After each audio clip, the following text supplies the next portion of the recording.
Again, my name's Stu Levine. I'm a physician scientist at NHLBI, and I do research on asthma. I'm an adult pulmonologist, but thanks to Rafaela and Dr. Graham and Rashmi for inviting me today. I'm delighted to be here, and hopefully I can add something to the discussion. I thought perhaps, so what I got asked to talk about is alveolar macrophage dysfunction in lung disease, and I thought I'd just give like a general overview and then try to give some of my thoughts about some processes related to macrophage dysfunction that might be relevant to this disease. So I'm just going to start with the normal functions of alveolar macrophages. They're key cells in the lung that drive normal pulmonary homeostasis, and some of their normal functions are shown here. We talked about surfactant, phagocytosis, and degradation.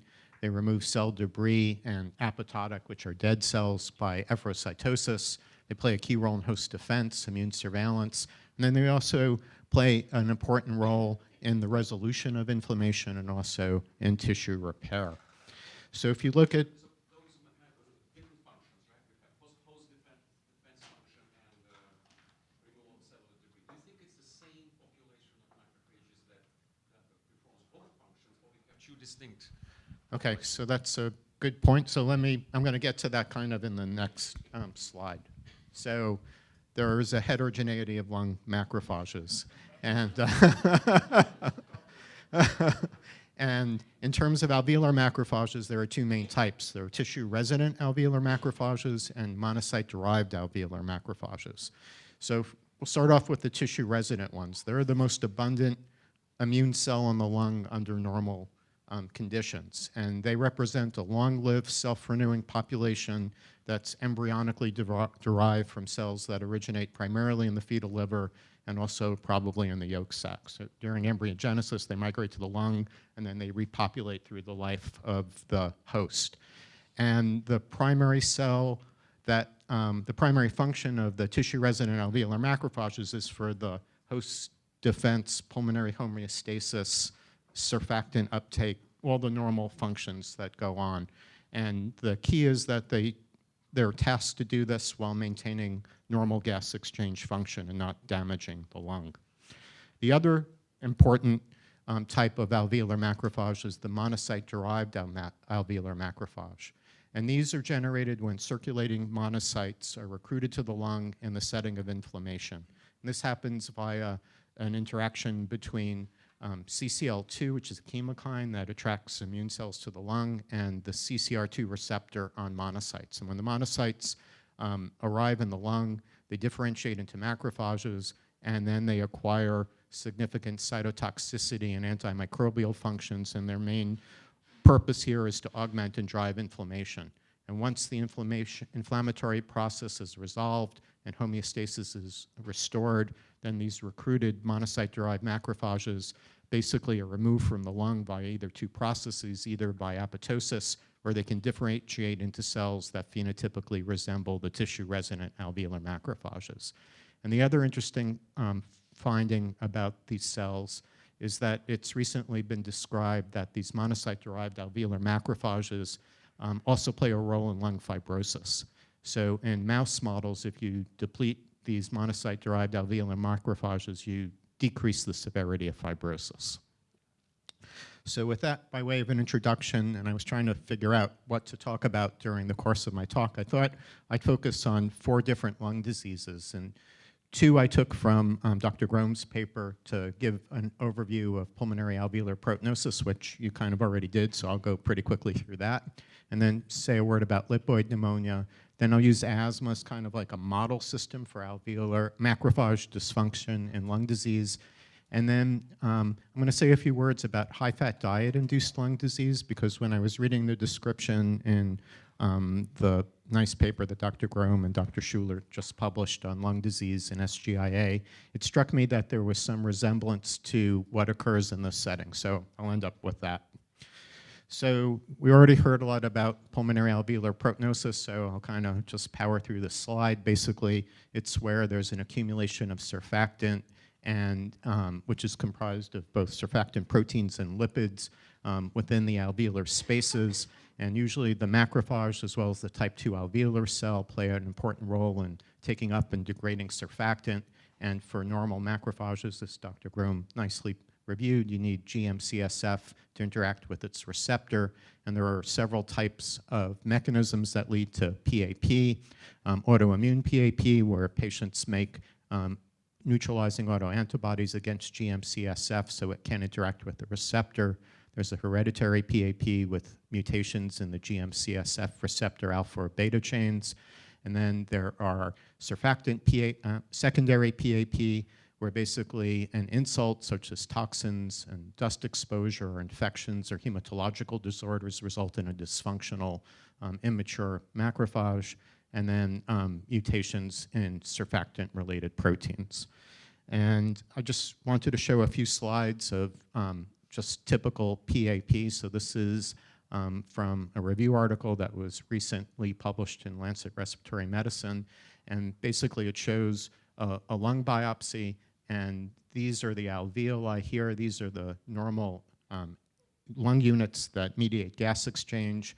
And these are supposed to be clear spaces that appear white, and they're all filled with this proteinaceous lipid material of the surfactant. And as Dr. Grome pointed out, there's not a lot of interstitial inflammation. And this is what macrophages look like in BAL from patients with PAP, and they're classically described as lipid-laden macrophages, and they're full of these vacuoles that contain lipids. So if you remember this histology of alveolar units being filled with a liquid proteinaceous material, then you can visualize what the typical CAT scan appearance looks like for patients with pulmonary alveolar proteinosis. And typically, what the pathognomonic finding is a crazy paving pattern of ground grass infiltrates. So to orient you, those of you not familiar with chest CTs, this is a coronal cut like that through the chest. This is the back of the patient, that's the front vertebral column, the heart. This is normal lung, this is abnormal lung. So normally the lung should appear fairly black because it's aerated. And then the white is blood vessels. And then in the areas that are affected with PAP, you get these ground glass infiltrates that represent the material in the alveolar units, and then you get this interlobular septal thickening. And it's called crazy paving because it doesn't affect all the lung units equally. You can see that some units here appear normal and other ones are abnormal. Next, just a few words about lipoid pneumonia, which I think is just really a descriptive term. And it's an uncommon disease characterized by the accumulation of intraalveolar lipids and lipid-laden macrophages. And there are two main mechanistic types. One is exogenous, and that occurs, and that's the more common one, and that occurs through the inhalation or aspiration of oil. So the classic example of this are people who use mineral oil nose drops can aspirate the oil, and then the lipids cause a pneumonia. But also you can aspirate vegetable material and other oils and have that occur.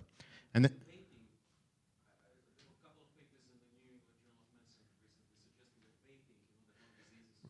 right, there's the accumulation of lipids, yeah. And then there's also an endogenous lipoid pneumonia where it classically has occurred secondary to obstruction of an airway due to a tumor. So basically, it's thought that there's an impaired clearance due to a mechanical obstruction, and surfactants and cell debris just accumulate and cause the lipoid pneumonia. But it can also occur in the setting of other diseases. It's been described in pulmonary alveolar proteinosis, in lipid storage disorders such as Niemann-Pick disease, and in undifferentiated connective tissue disease. And this is what the BAL looks like. Again, you get these lipid-laden macrophages, and this is a CAT scan where you see a dense consolidation that was a lipoid pneumonia in the base of the lung where people usually aspirate. Okay, so next I wanted to use asthma as an example of macrophage dysfunction in lung disease because that's what I know the most about. So Normally, for macrophages in the lung, there's a balance that exists where they need to integrate both activating and repressive signals to determine whether the phenotype of the macrophage is going to be a normal anti-inflammatory tolerogenic phenotype or a pro-inflammatory phenotype. And the reason this exists is that alveolar macrophages are really the sentinel cells that exist in the lung that need to distinguish between normal interactions or pathogenic interactions. So a normal interaction might be an interaction with a commensal organism. So there's a microbiome in the lung, for example, and if a macrophage interacts with a commensal organism, it doesn't want to induce a massive inflammatory response.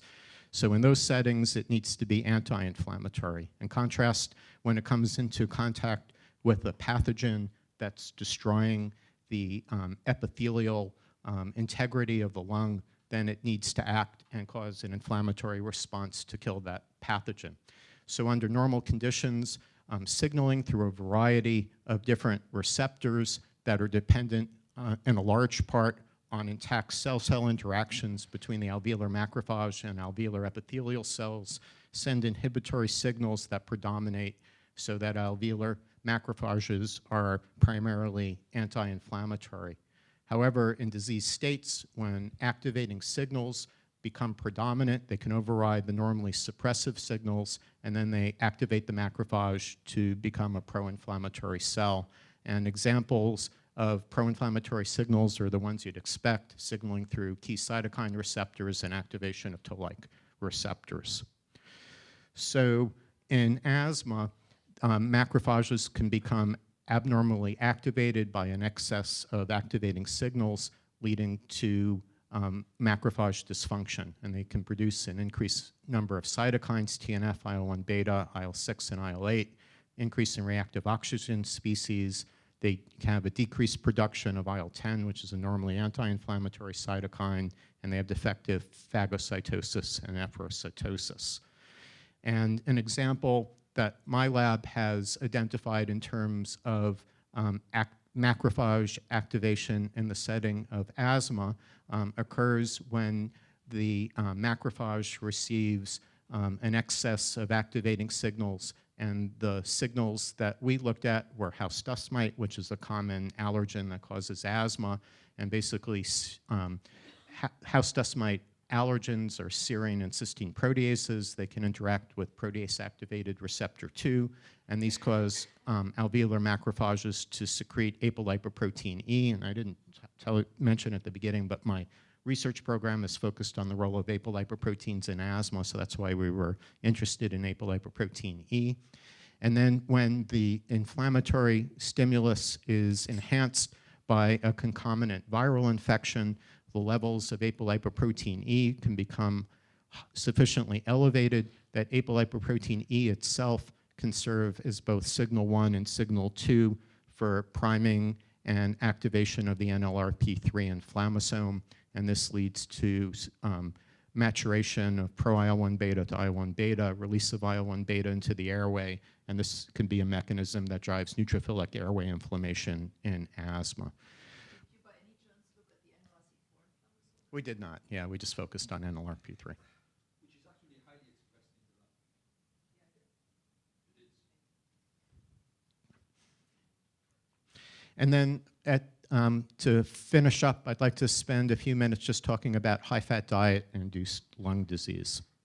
And again, the reason for this is when I was reading the article by Dr. Grom and Dr. Schulert, it just struck me that there were some similarities to what's been described in murine models of high-fat diet. So in these models, investigators have fed ApoE knockout mice a high-fat Western diet. So for those that you don't know, the reason they use ApoE knockout mice is because that's the classic model that leads to hypercholesterolemia and atherosclerosis. So in these model systems, the mice develop hypercholesterolemia, leads to systemic inflammation and oxidative stress, also in the lung. And then when you look at the lung, it causes pathologic lung and vascular remodeling. And what they found was that in the lungs of these mice, There were increases in pulmonary macrophages. There was an increase in lung cholesterol content. There was an increase in lipid-laden lung cells and an increase in BAL fluid cytokines, including interferon gamma, TNF, and IL-6. And when they looked at lung pathology, they found that the lungs resembled a variety of different lung disorders: emphysema, there were granulomas, there were pulmonary fibrosis, and pulmonary hypertension. So it just struck me that there were some similarities with the cholesterol clefts with granulomatous response and fibrosis that Dr. Grom and Schuler described. And it suggested to me that, perhaps there's an overlap with this process of systemic and pulmonary inflammation leading to macrophage dysfunction and the subsequent downstream effects. So.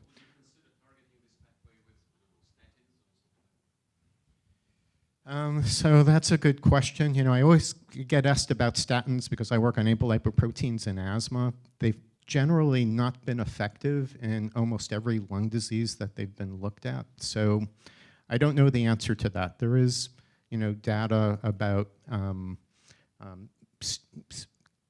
blocking cholesterol pathways, having a positive effect, but I think I'd more go after blocking the inflammation.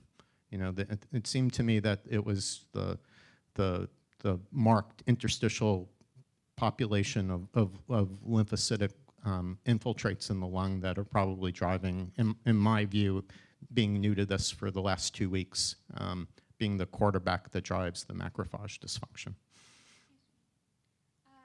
Is there evidence to suggest that the fat, the cholesterol itself is basically the... is there evidence to suggest that the cholesterol, the fat, lipoproteins are the culprit for this kind of inflammation, or do they basically act as amplifier for the inflammation?